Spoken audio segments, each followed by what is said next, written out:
Hello, and welcome to 6DOF Reviews. I am Pete Austin, and today we're going to go back to the future.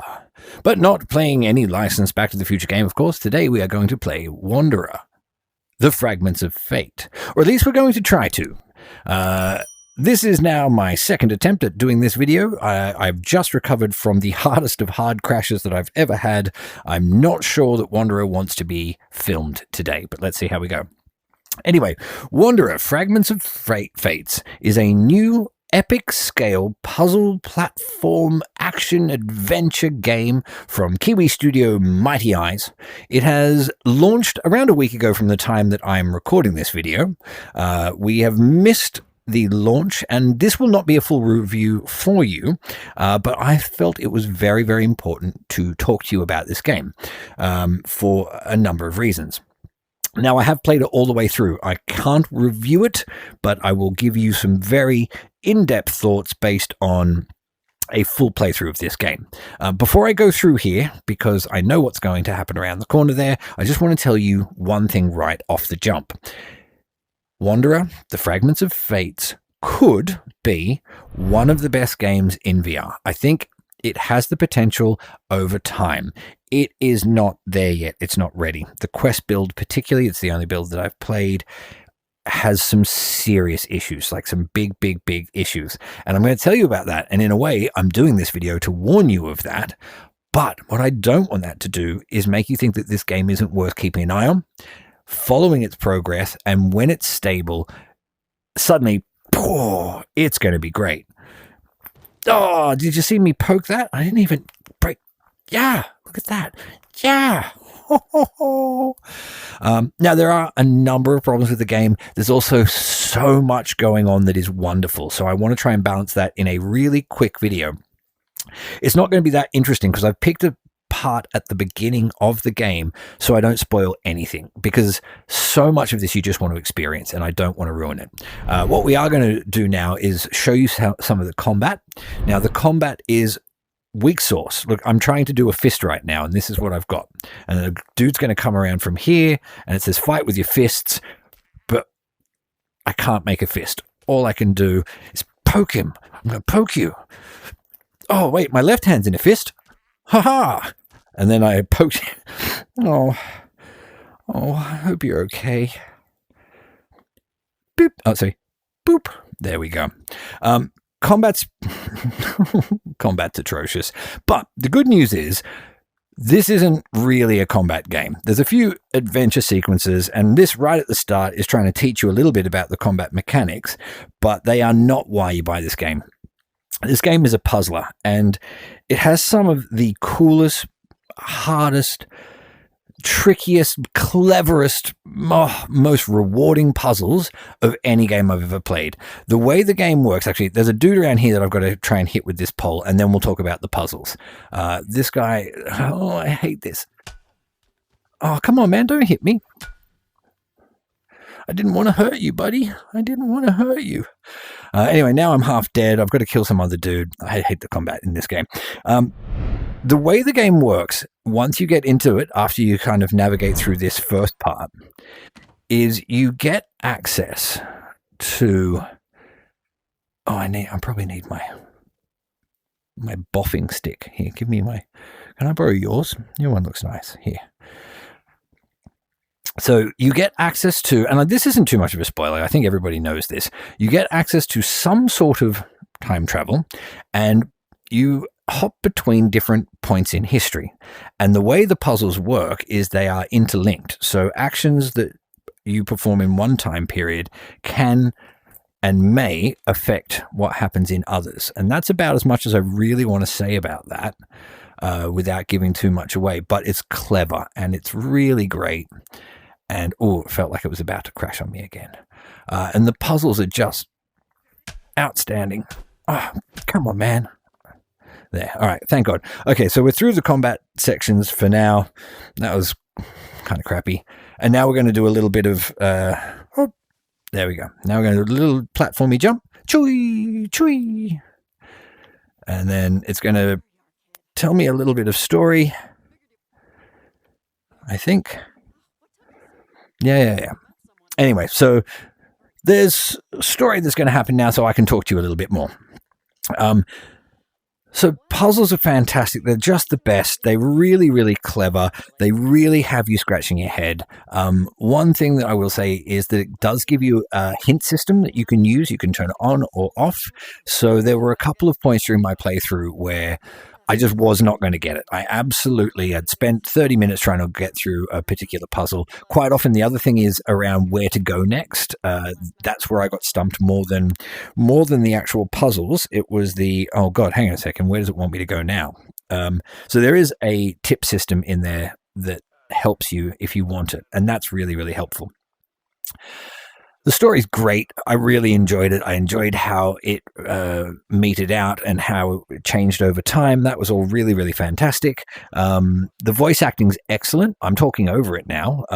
But you have a sort of a sidekick character that joins you who sounds so much like Matthew McConaughey that I'm still not convinced that it's not actually him doing the work. But it's a really cool character. All the voice acting is really, really great. Graphics, I mean, the design is really good. It's just, it's pushing the Quest 3 as hard as it can go. There's a full physics system in play, right? And to be honest with you, there kind of doesn't need to be. Like, not many of the puzzles are really physics driven.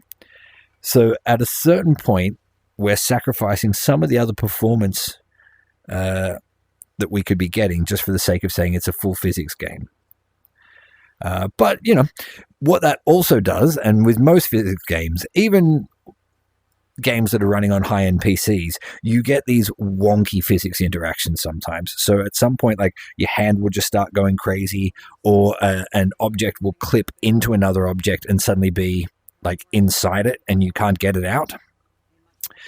So, anyway, the things that we wanted to talk about in this game are the positives, which I think I've mentioned. The story, the narrative, the puzzles, the voice acting, all of that is wonderful. Honestly, I can't think of a game of the genre, of that ilk, that comes even close to it. But man, it's so broken. Like, I have had so many hard crashes playing this game. I have had multiple times where key items that are required to progress hadn't loaded in. But obviously you don't know that. So you're scratching your head. You're just trying for ages to work out what you're doing wrong. And then eventually you look at like a guide or something like that, and you realize that one perfect example is there's a section where there's a rope that should have loaded in. And you can't get out of a certain part unless you climb up this rope. So I'm walking around for 40 minutes trying to work out the puzzle because you think, oh God, this is so clever. There must be a thing that I'm missing. And then it turns out, no, the game just didn't give me the rope that I needed. And it was a simple just climb up there and move on.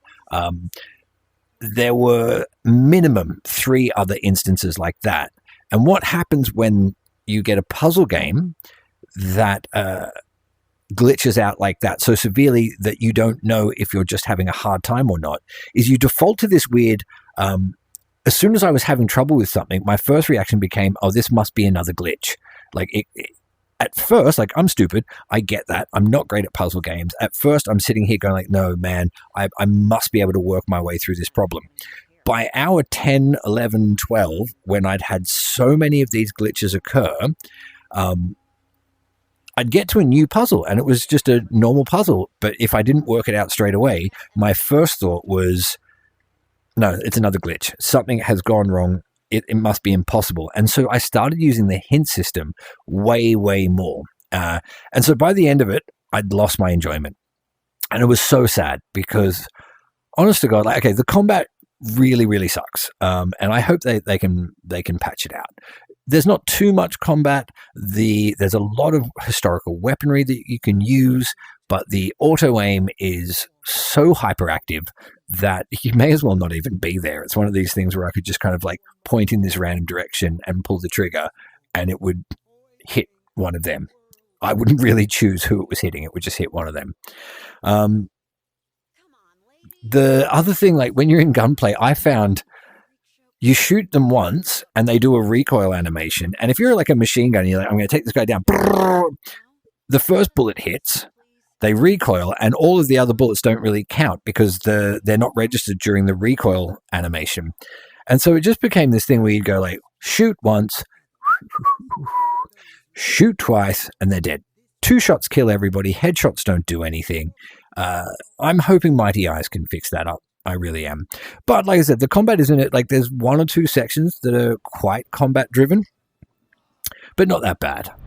Oh, look, there's crocodilios in the water. I mean, graphically, look at that. That's not super cool.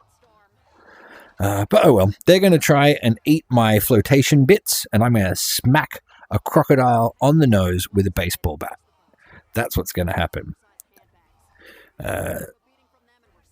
Oh, yes. Come on, where are you? Here, boy. Or girl, I don't know. Anyway, this isn't going to be a great example of the gameplay. Guys, viewers, sweet viewers, this is the sort of game like I would expect from our viewership, who are usually slightly more middle-agey sort of people.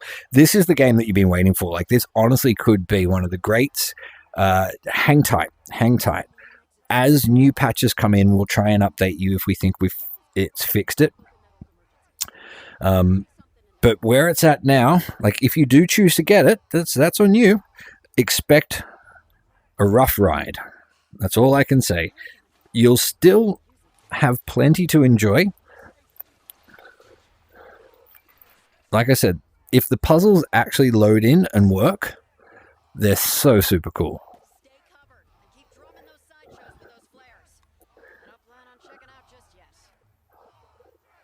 Oh, wait, I forgot what I was doing. Shoot barrel to clear gate. Wait, what did I not do then? Oh, God. Nah.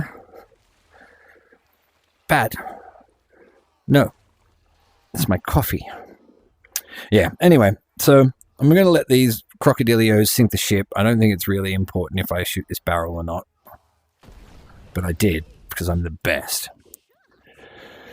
Okay, so that's my final thoughts. Sorry, I've gone round and round in circles a little bit. Eventually, get this game. Don't get it now. Eventually, get it, play it, love it, put it in your top 5. Absolutely fantastic. That day's not today, sweet viewer. That day is not today. If you have enjoyed this video, this public service announcement, please like, subscribe, do all the things. Oh, see, look at that. Like, subscribe, do all the things that make me feel good about spending my lunch break doing this for you instead of, I don't know, going to the gym or buying my wife flowers or, things that I should be doing. And we will see you again sometime soon for the next exciting adventure of Pete and the others play games. Happy gaming. Oh, there's also swimming. I don't know if did I mention that? Ooh, swimming. Anyway, that was the thing. All right, happy gaming, everybody. See you later.